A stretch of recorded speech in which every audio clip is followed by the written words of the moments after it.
Bouge quelqu'un, dis-lui, ma vie est sur le point de changer. Le thème qui nous réunit pendant ces 3 jours, c'est le libérateur des blessures héréditaires.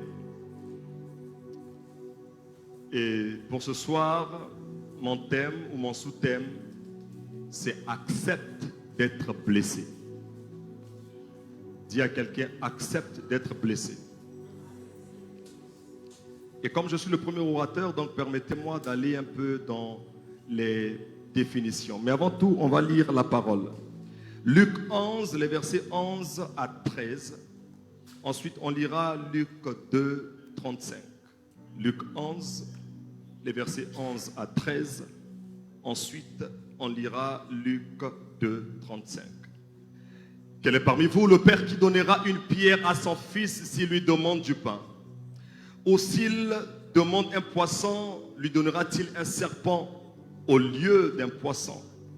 Ou s'il demande un œuf, lui donnera-t-il un scorpion? Si donc méchant comme vous l'êtes, vous savez donner de bonnes choses à vos enfants, à combien plus forte raison le Père Céleste donnera-t-il le Saint-Esprit à ceux qui le lui demandent? Luc 2, je préfère commencer par le verset 34 et je lirai jusqu'à 35. Simeon les bénit et dit à sa mère, voici cet enfant est destiné à emmener la chute et le relèvement de plusieurs en Israël et à devenir un signe qui provoquera la contradiction. Et à toi-même, touche quelqu'un, dis-lui à toi-même, une épée te transpercera l'âme, afin que les pensées de beaucoup de cœurs soient dévoilées. Hommes, frères, femmes, sœurs, avant d'aller loin dans cette étude, je nous prie de noter quelques évidences liées à l'homme. Notez premièrement que la méchanceté est inhérente à l'homme. La Bible dit dans Genèse 8, 21, l'Éternel sentit une odeur agréable et l'Éternel dit en son cœur, je ne maudirai plus la terre à cause de l'homme parce que les pensées du cœur de l'homme sont mauvaises dès sa jeunesse. Jérémie 17, 9, la Bible dit, le cœur de l'homme est tortueux par-dessus tout. Il est méchant. L'homme est méchant. Notez deuxièmement qu'après Satan, l'homme est le second être créé par Dieu à avoir désobéi à Dieu. Créé par Dieu, mais désobéissant à Dieu. Troisièmement, notez que l'homme est changeant. L'homme peut t'acclamer le matin et te renier le soir. L'homme peut manger avec toi et aller te vendre pour 30 pièces d'argent. L'homme peut t'élever en secret et t'insulter en public, surtout avec les lives aujourd'hui. L'homme peut t'encenser en public et te mettre les peaux de banane en secret. L'homme est ce qu'il est. Comment puis-je définir les blessures? Quand on parle de blessures, on fait allusion à une lésion volontaire ou involontaire sur le corps. Des blessures involontaires peuvent être dues à un accident. Tu n'as pas voulu, tu ne l'as pas préconisé, tu ne l'as pas souhaité, mais tu te retrouves avec des plaies suite à un accident. Mais il y a des blessures volontaires. Quelqu'un se lève et il dit aujourd'hui je vais le blesser. Et quand quelqu'un a arrêté de te blesser, en réalité l'objectif c'est de te nuire. Mais dans tous les cas, une blessure fait mal. Dis à quelqu'un, une blessure fait mal. Et quand on est blessé dans son corps, on est dérangé. La blessure peut parfois limiter notre motricité. Une blessure au niveau de ton pied peut limiter les mouvements de ton pied. Et donc là, je viens de nous parler des blessures corporelles. En dehors des blessures corporelles, il y a des blessures liées à l'âme. Les blessures liées à l'âme sont le fait d'une parole ou d'un geste. Un rire narquois, un regard méprisant ou abaissant. Les blessures émotionnelles peuvent être le fait d'événements qu'on a vécus dans la maison familiale, dans un endroit où on a été élevé, par exemple. Les blessures de l'âme, encore appelées les blessures émotionnelles, peuvent être aussi dues à des moqueries au sein de la famille, dans la rue, à l'école ou au travail. Je ne vous apprends rien, mais il y a aussi des blessures dues à des gourmands qui soient païens ou gospel. Tu as dit oui à quelqu'un, mais pour une raison ou pour une autre, il prend la résolution de rompre cette relation. Ça te fait mal. Le Larousse donne deux directions à l'hérédité. Premièrement, l'hérédité, c'est la transmission des caractères génétiques des parents à leurs descendants. Deuxièmement, l'hérédité, c'est l'ensemble des dispositions physiques ou morales transmises des parents à leurs descendants. Bref, il s'agit des choses qu'on a vues chez les parents et qui se retrouvent aussi chez les enfants de façon consciente ou inconsciente. Bouge quelqu'un, dis-lui qu'est-ce qu'on a retrouvé qu'est-ce qui était chez tes aïeux et qu'on retrouve chez toi. Quand on parle donc des blessures héréditaires, on parle des choses négatives qui ont affecté nos ascendants et qui se sont glissées de façon consciente ou inconsciente dans nos vies. L'apôtre Ivan Castanou, qui est le père des églises ICC, a dit ceci: tout combat que tu n'as pas remporté, tu le transfères aux générations futures. Si tu n'as pas été guéri de certaines blessures, sans faire exprès, tu vas transmettre ces blessures-là à tes descendants.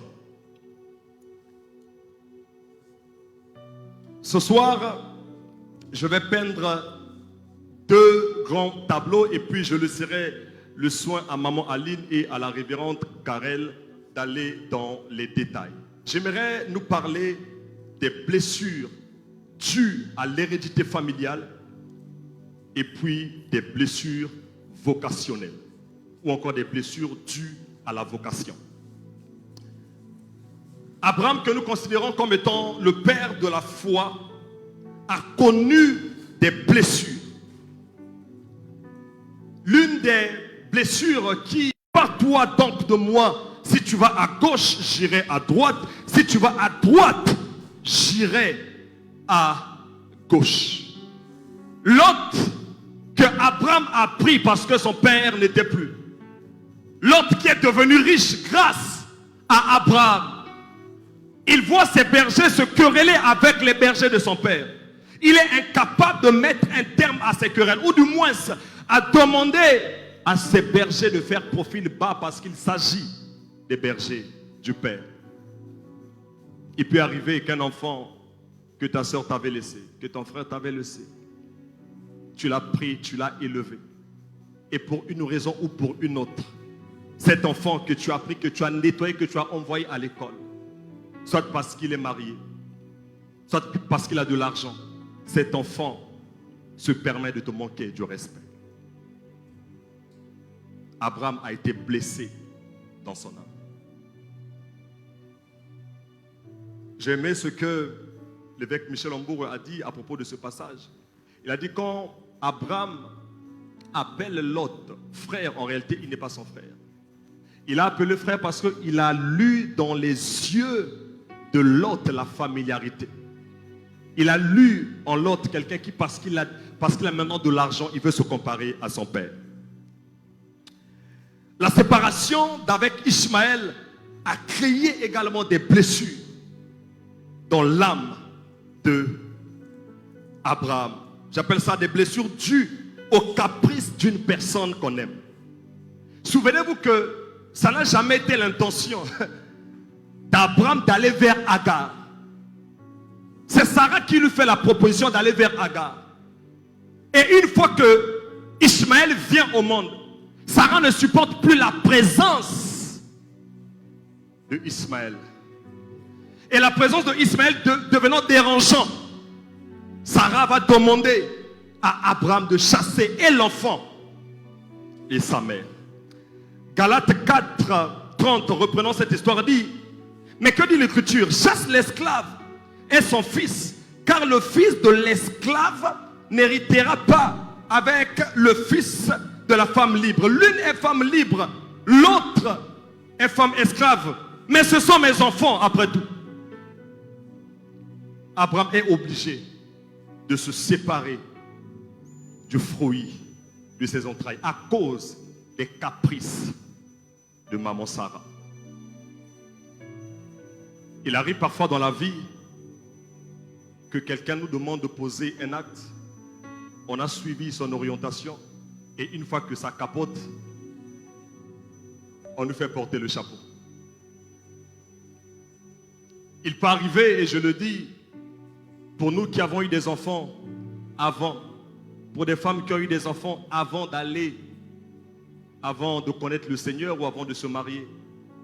Tu aimes ton enfant ou tu aimes tes enfants, mais pour une raison ou pour une autre, tu veux que ton enfant vive avec toi. Mais son père ou sa mère va dire: si tu prends cet enfant, je te ferai très mal. Tu es élevé dans la société, mais tu es obligé de vivre avec ces blessures, c'est-à-dire loin de ton enfant ou loin de tes enfants. Est-ce que je parle à quelqu'un? L'autre blessure d'Abraham était le fait d'attendre un enfant pendant 25 ans. Au point où lorsque Dieu lui fait la promesse, il dit: mais je m'en vais sans enfant. Et celui qui est né dans ma maison deviendra l'héritier de tous mes biens. Pourquoi il dit ça à Dieu? Parce qu'il sait qu'avoir beaucoup d'argent et ne pas avoir des enfants, cela peut donner lieu à n'importe quelle interprétation de la société. On peut dire: oh, ce papa qui a beaucoup d'argent, il a double SIM. Cette maman qui a beaucoup d'argent, elle n'a pas des enfants parce qu'elle a vendu ses trempes. Abraham dit: je m'en vais et je m'en vais sans enfants. Il y a quelqu'un, les blessures.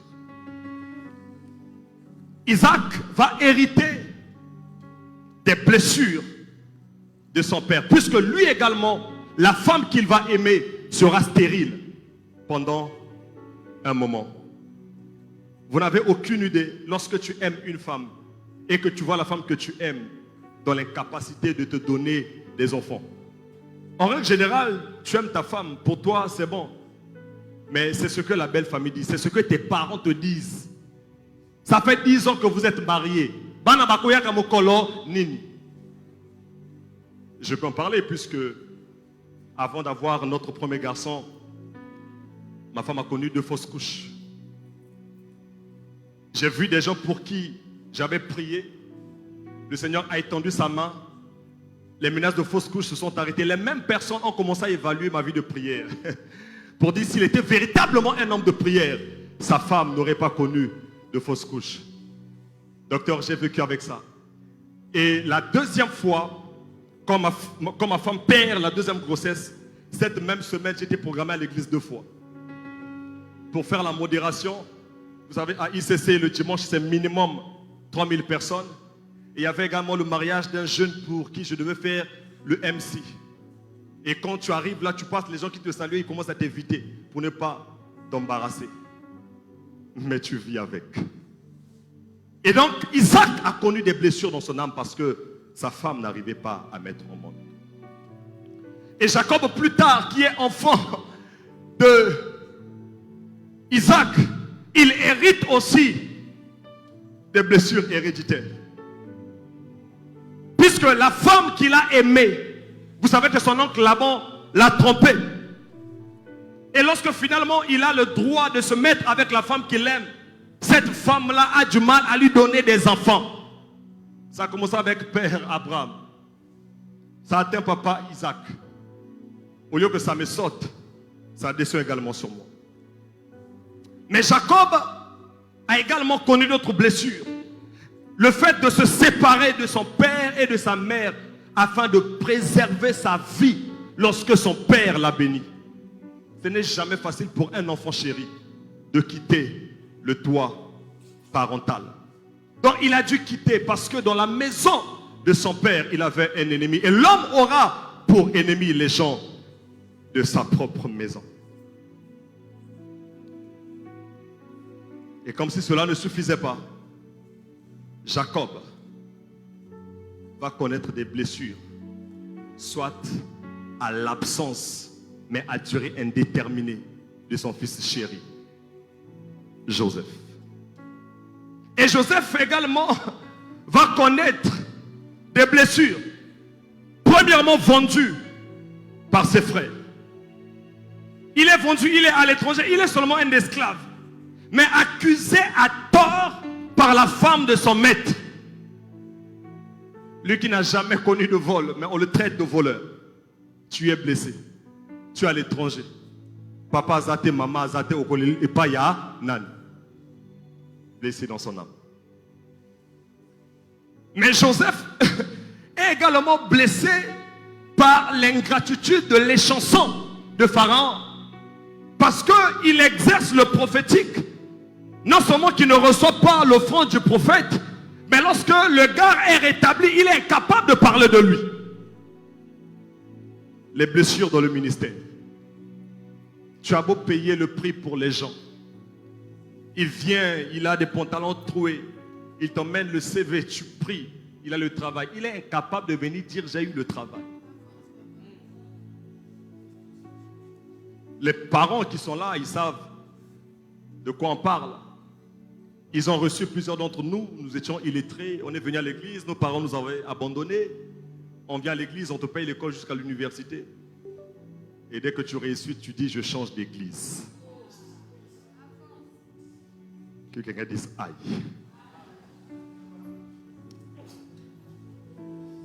Mais notez que notre thème ne parle pas des libérateurs. Notre thème parle du libérateur des blessures héréditaires. Plusieurs personnes peuvent te consoler avec du pain, avec le poisson ou avec l'œuf. Mais il n'y a qu'un seul qui est capable de te délivrer des blessures qui ont transcendé des générations. Et lorsque ce libérateur a rencontré une femme qui était allée de mari en mari, peut-être que c'était un lien de famille. Lorsque Jésus-Christ le rencontre, il lui dit, l'eau que je te donnerai deviendra en toi une source d'eau vive. Et la femme va lui dire, donne-moi de cette eau, afin que je ne revienne plus jamais prendre de l'eau dans ce puits. J'annonce à quelqu'un ce soir que Jésus-Christ est capable de te libérer des blessures héréditaires. Et l'eau que Jésus donne, ce n'est rien d'autre que sa parole. La Bible dit, il envoya sa parole et sa parole les guérit. C'est pourquoi lorsque Jacob est en train de partir chez son oncle Laban, connaissant que Laban devait le malmener avant d'aller rencontrer Laban, il lui donne une parole. La Bible dit ceci dans Genèse 28, le verset 15. Voici, je suis avec toi. Je te garderai partout où tu iras. Et je te ramènerai dans ce pays. Car je ne t'abandonnerai point que je n'ai exécuté ce que je te dis. Lorsque Dieu lui dit ça, il ne valide pas encore l'ampleur des paroles de Dieu. Mais une fois qu'il se sépare, ou une fois qu'il est sur le point de se séparer de Laban, il va se rendre compte que si Dieu n'était pas avec lui, si Dieu n'était pas resté fidèle à la parole qu'il avait envoyée avant qu'il ne rencontre Laban, il serait reparti chez lui pauvre. J'annonce à quelqu'un pour dire que parfois certaines promesses que Dieu te donne, certaines paroles auxquelles tu cries oui et amen, ces paroles, Dieu te les envoie parce qu'il sait que tu auras des blessures. De manière à ce que chaque fois que tu passeras par des moments difficiles, que tu saches que l'homme qui t'avait dit que je serai avec toi, il est également celui qui va te permettre de sortir et d'être guéri des blessures que tu rencontres après que tu l'aies rencontré en amont. Mais la bonne nouvelle est que Jésus finit toujours par guérir les gens des blessures héréditaires familiales. Les blessures de Jacob ont pris du temps. Il avait perdu tout espoir. Pour lui, Joseph était déjà mort. Mais la Bible dit, dans Genèse 48 et le verset 11, c'est l'un de mes passages préférés dans la Bible. Ce jour-là, Jacob arrive pour voir Joseph. Et Joseph ne vient pas seul. Joseph lui présente ses deux enfants, Ephraïm et Manassé. Et là, Jacob s'écrie en disant, je ne pensais plus te revoir, mais Dieu me fait voir même ta postérité, à qui je suis en train de parler.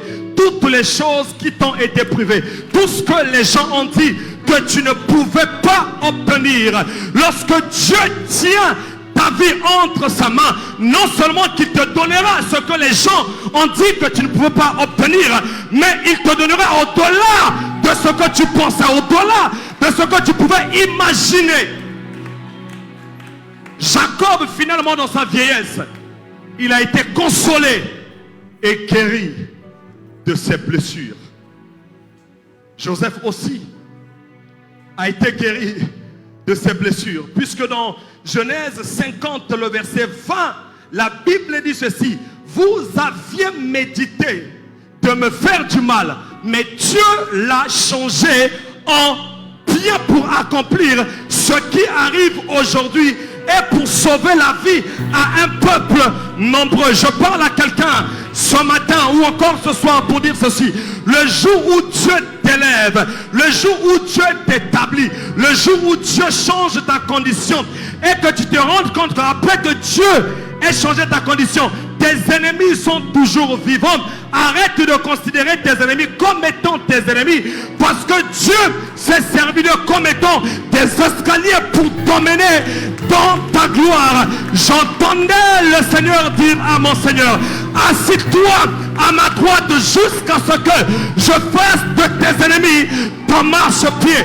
Et Joseph étant devenu un dignitaire, il a dit: oh, je ne savais pas. Lorsque vous avez déchiré ma tunique, j'avais perdu de vue que c'était la tunique de papa, mais ce n'était pas la tunique qui me venait de la montagne de Sion.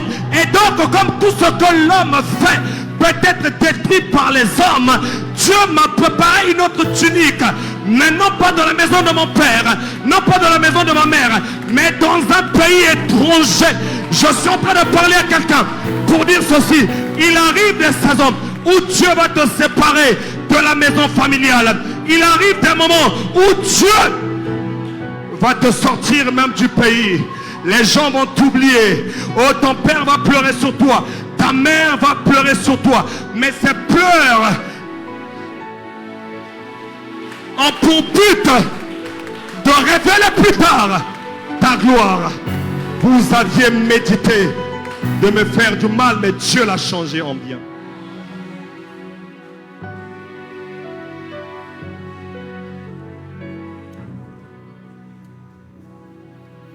Je viens de nous parler brièvement des blessures héréditaires familiales.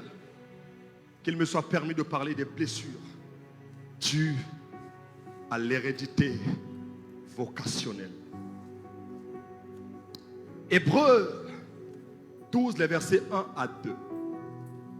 La Bible dit: nous donc aussi, puisque nous sommes environnés d'une si grande nuée de témoins, rejetons tout fardeau et le péché qui nous enveloppe si facilement, et courons avec persévérance dans la carrière qui nous est ouverte.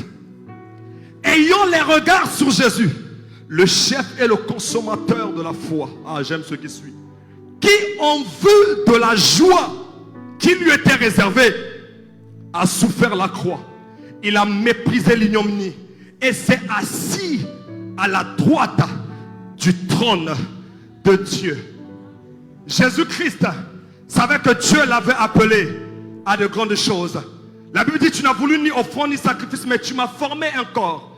Je viens au Père pour faire ta volonté. Et donc toutes les souffrances de Jésus, il les accepte volontairement parce qu'il sait que ce sont des souffrances utiles pour son couronnement. Je suis en train de parler à quelqu'un ce soir pour te dire ceci. Lorsque Dieu te dit, mon fils, je t'ai appelé à être prophète, je t'ai appelé à être docteur, je t'ai appelé à être chantre, la bonne question que tu dois te poser, Seigneur, quels sont mes prédécesseurs dans cette vocation? Quelles sont les personnes qui m'ont précédé? Et si tu connais les personnes qui t'ont précédé, commence à lire leur biographie. La Bible dit, nous sommes environnés d'une nuée de témoins. Tu penses que tu es sur la terre et que tu es seul? Non! Là-haut, il y a Paul qui est en train de te regarder. Il y a Pierre qui te regarde. Il y a Jean qui est en train de te regarder. Pour dire, nous étions là sur la terre. Nous avons accepté la persécution. Ne lâche pas prise. Jésus a accepté les blessures. Il a accepté les crachats. Il a accepté la honte. Il a accepté le manque. Pourquoi? Parce que cela était attaché à son appel. Et le jour où Marie emmène l'enfant au temple, Jésus, et là Siméon le prend. Siméon va dire à Marie quelque chose que Marie ne pensait pas entendre. Le jour où elle a été visitée par l'ange, l'ange lui a dit quelque chose de bien. Salut toi à qui une grâce a été faite. Mais maintenant que je suis transporteur de la grâce, Siméon vient me dire que l'épée va te transpercer l'âme. Qu'est-ce que j'ai fait pour que mon âme soit transpercée? Oui, ton âme sera transpercée, excusez-moi, parce que tu portes une grâce imméritée. Si l'ange Gabriel est venu te dire, salut toi à qui une grâce a été faite, sache que Siméon viendra te dire qu'une épée va te transpercer l'âme. Il n'y a pas de grande vocation sur la terre sans les blessures. Si Dieu t'appelle à la grandeur, sache qu'il y aura des blessures. Dis à quelqu'un, il y a des blessures. Si tu es appelé à donner naissance à un enfant qui va changer le cours de l'histoire, sache que Anne, tu dois passer par des moqueries de Pénina. Ta stérilité n'est pas une stérilité ordinaire. Ta stérilité est en train de préparer l'arrivée sur la terre d'un enfant qui va bouleverser l'histoire de toute une génération.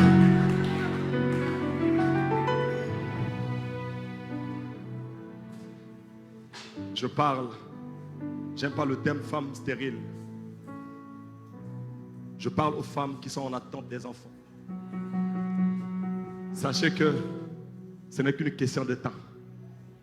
Dieu vous prépare à être porteuse des enfants pleins de grâce. Des enfants qui vont contribuer à la restauration de l'histoire de ce pays. Bien-aimés, quand vous ne vous exposez pas aux blessures héréditaires, vocationnelles, vous ne connaîtrez pas la gloire liée à la vocation. Si vous fouillez les blessures liées à votre appel, les blessures liées à votre vocation, vous ne connaîtrez pas la gloire. Regardez, Abraham a connu des blessures. Isaac a connu des blessures. Jacob a connu des blessures. Joseph a connu des blessures. C'est ce qui fait que même avant d'aller auprès du Père, ils ont été des héros sur la terre. Révérende Karel, lorsque Jacob rencontre Ephraïm et Manassé, il leur dit ceci, on va le lire. Il dit, Genèse 48, 16, il dit que l'ange qui m'a délivré bénisse ses enfants. Je rends gloire à Dieu pour Père Jacob, docteur, parce qu'il vient mettre un terme au combat héréditaire. Mais seulement il fait mal, parce que le fait de les avoir privés de ces combats a fait que sur la terre, Ephraïm et Manassé n'ont pas été des héros. Ils ont vécu sur la terre comme des hommes ordinaires. Et parce qu'ils ont été ordinaires sur la terre, à cause d'eux, la Bible dit, il s'éleva sur l'Égypte un nouveau roi qui n'avait point connu Joseph. Lorsque vous refusez d'être blessé, lorsque vous refusez de passer par les mêmes combats par lesquels sont passés vos pères spirituels, vous ne connaîtrez pas de gloire. Jésus a dit, si on a fait cela, à moi qui suis un bois vert, à plus forte raison vous qui êtes des bois secs. Si ton père est devenu grand et que dans sa grandeur on l'a appelé franc-maçon, magicien et tout ce que tu veux, et toi tu ne veux pas qu'on t'appelle franc-maçon, tu veux préserver ton image, sache qu'il n'y aura pas de gloire pour toi.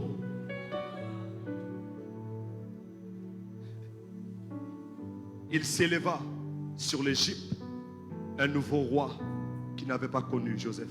Pourquoi? Parce que Ephraïm et Manassé ont été privés des blessures liées à la vocation. Dis à quelqu'un, accepte d'être blessé. Dis à quelqu'un, accepte d'être blessé. L'apôtre Paul avait refusé de fuir les blessures liées à sa vocation. Dans Acte 21, le verset 10 à 13, la Bible dit, comme nous étions là depuis plusieurs jours, un prophète nommé Agabus descendit de Judée et vint nous trouver. Il prit la ceinture de Paul, se lia les pieds et les mains et dit, voici ce que déclare le Saint-Esprit. L'homme à qui appartient cette ceinture, les Juifs le lieront de la même manière à Jérusalem et le livreront entre les mains des païens. Quand nous entendîmes cela, nous et ceux de l'endroit, nous priâmes Paul de ne pas monter à Jérusalem.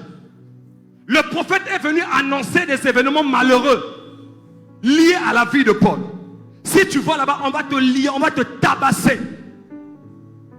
Si c'était toi et moi, on aurait dit, ah, merci prophète, tu m'as aidé. Comme tu m'as annoncé des choses à venir, je vais fuir ce combat.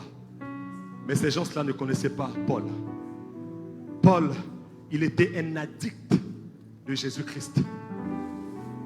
Il va dire ceci. Que faites-vous en pleurant et en me brisant le cœur? Il dit, je suis prêt non seulement à être lié, mais encore à mourir à Jérusalem pour le nom du Seigneur. Paul a dit qu'on monte, qu'on descend.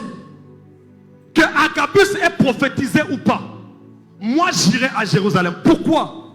Parce que lors de sa vocation, lorsque Dieu a déballé par Ananias le plan de sa vocation, il a dit ceci à Ananias, cet homme est un instrument que je me suis choisi.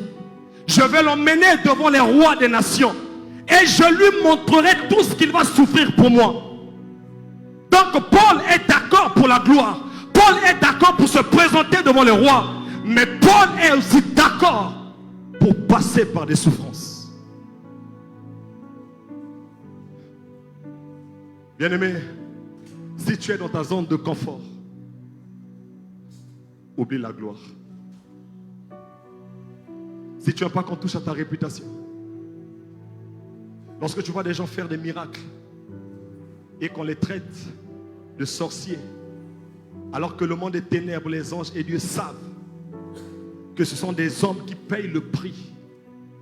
ils acceptent cela parce qu'ils savent que s'ils arrêtent de payer le prix, il n'y aura plus de guérison dans l'église.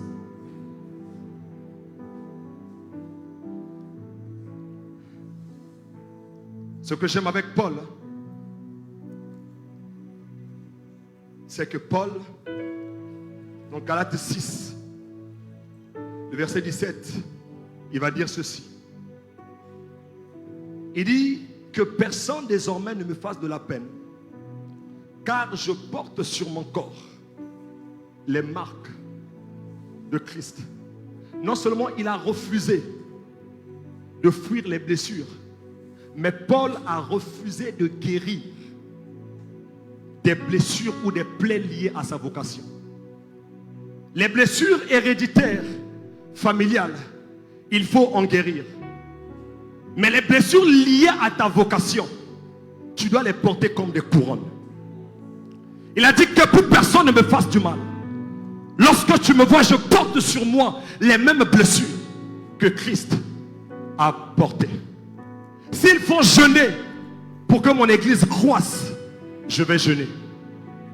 S'il faut faire 70 jours enfermés pour que des morts ressuscitent, je vais le faire. Un homme voulait être utilisé par Dieu à des fréquences très élevées. Et Dieu lui a dit, c'est qui ton modèle? Il a dit, mon modèle c'est Élie et mon modèle c'est Jésus-Christ. Et l'ange va lui dire, Élie a fait 40 jours et 40 nuits de marche. Jésus-Christ, avant de commencer son ministère, il a fait 40 jours de jeûne et prière. Et donc, si tu veux être utilisé à la même fréquence, accepte de passer par les mêmes choses. C'est pourquoi sur la terre, vous verrez des gens qui ressemblent aux squelettes. Ce n'est pas qu'ils n'ont pas à manger, mais ils ont traité une alliance avec la montagne de Sion. C'est que la présence de Dieu doit l'emporter sur la nourriture. Tant que je ne sens pas la Shekinah, tant que je ne vois pas Kabod descendre sur mon être mortel, je ne peux pas me présenter devant les gens. Plus grand est ton appel, plus profond doit être le prix à payer. Je suis en train de parler à quelqu'un. Jusque-là, tu es ordinaire. C'est parce qu'il n'y a pas de blessure. C'est ce qui fait que tu es devenu aigri. Tu critiques tous ceux qui brillent parce que tu n'arrives pas à payer le prix.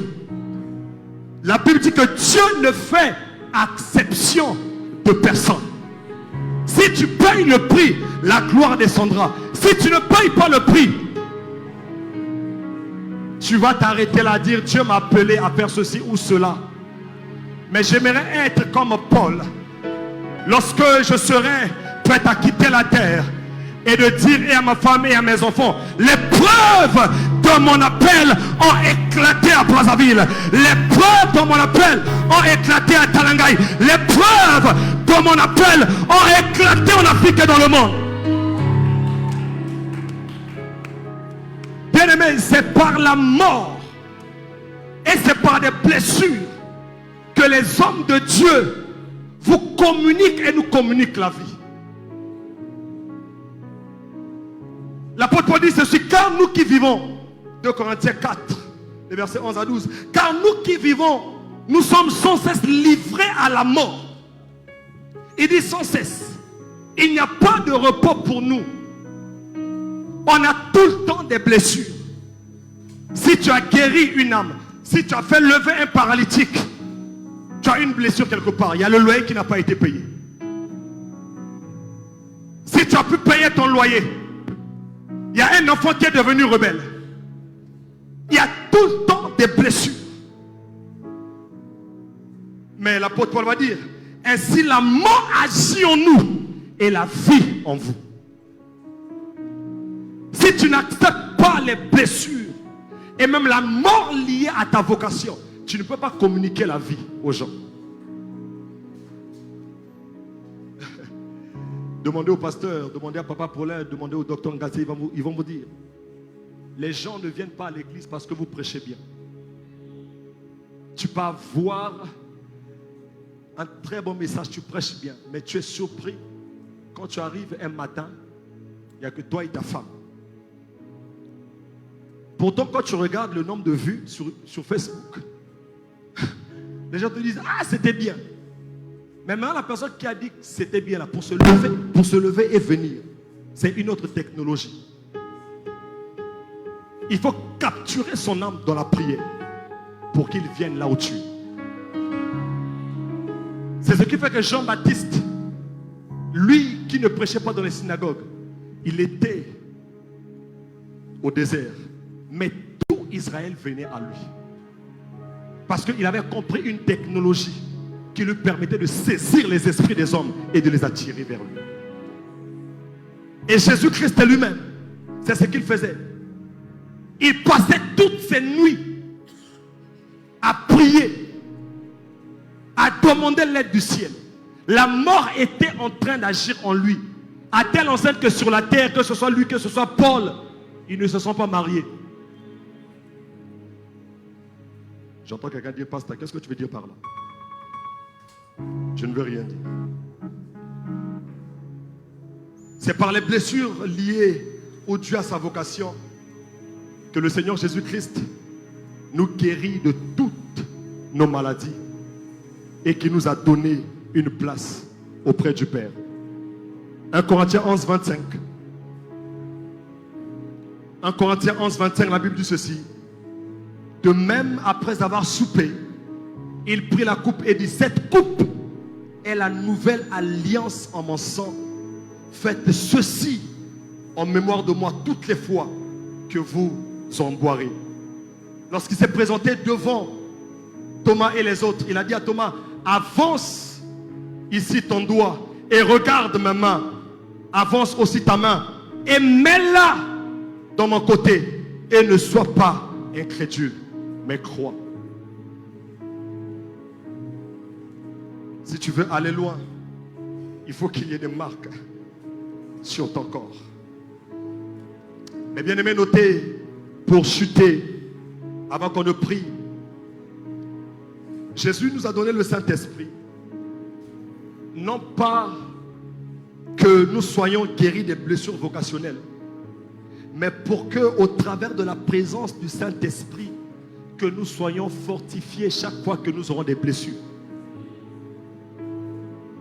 C'est ce qu'il dit dans Luc 11. Il dit, si donc méchants comme vous l'êtes, vous savez donner de bonnes choses à vos enfants, à plus forte raison le Père donnera-t-il le Saint-Esprit à ceux qui le lui demandent. Lorsque un enfant pleure, maman l'appelle et maman lui donne quoi? Le biberon. Mais 2 heures, 3 heures, 4 heures après, cet enfant va encore pleurer. Parce qu'il aura encore faim. Si tu as faim et que tu vis chez tes parents, quelle que soit la méchanceté de tes parents, quelles que soient les fautes que tu as eu à commettre, ils vont te donner de la nourriture. Mais la vérité est que, à la fin de la journée, tu iras éjecter tout ce que tu as mangé. Maintenant, Jésus-Christ, pour ne pas faire de nous des gens qui dépendent, ça va faire mal, mais je vais le dire, pour ne pas dépendre des apôtres, des prophètes, des docteurs, des évangélistes et des pasteurs. Comme il sait que tu as un appel et que tout au long de ton parcours, tu vas connaître des blessures, il dit non. Afin que tu sois sans cesse fortifié, je te donne le Saint-Esprit. Le Saint-Esprit vient habiter en toi, de manière à ce que chaque fois que tu auras des problèmes, tu n'auras pas à monter au ciel, parce que le ciel est en toi par le Saint-Esprit.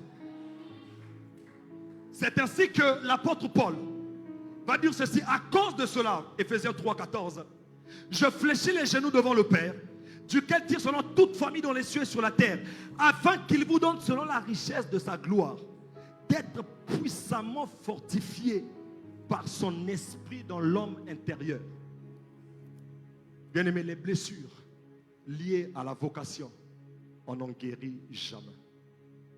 On a besoin d'être fortifié par le Saint-Esprit tous les jours. Si tu es prophète, tu payes le prix pour opérer dans les fréquences de la voyance. Les gens t'appelleront sorcier. Les gens vont dire Asimbi Kissi. Les gens vont dire il fait les pratiques de la Kabbale.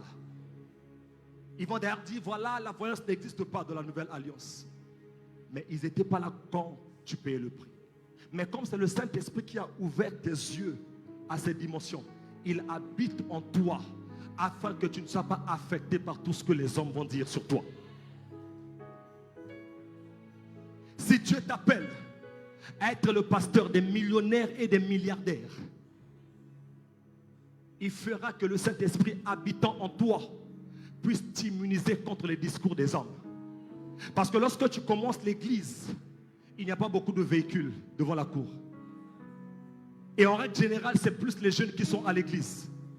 Mais une fois que ces jeunes vont devenir des millionnaires et des milliardaires, les gens vont oublier qu'ils étaient venus dans l'église bras ballants. Et pour ne pas que tu sois affecté par ça, il dit je te donne le Saint-Esprit. De manière à ce que chaque fois que les gens iront faire des lives pour dire le pasteur un tel était franc-maçon, le Saint-Esprit va te fortifier. La Bible dit comme nous ne savons pas ce qu'il convient de demander, surtout quand on passe par des moments difficiles, le Saint-Esprit lui-même nous aide par des soupirs inexprimables. Mere kaluga zevelebo shata. Keli brande keli mahada.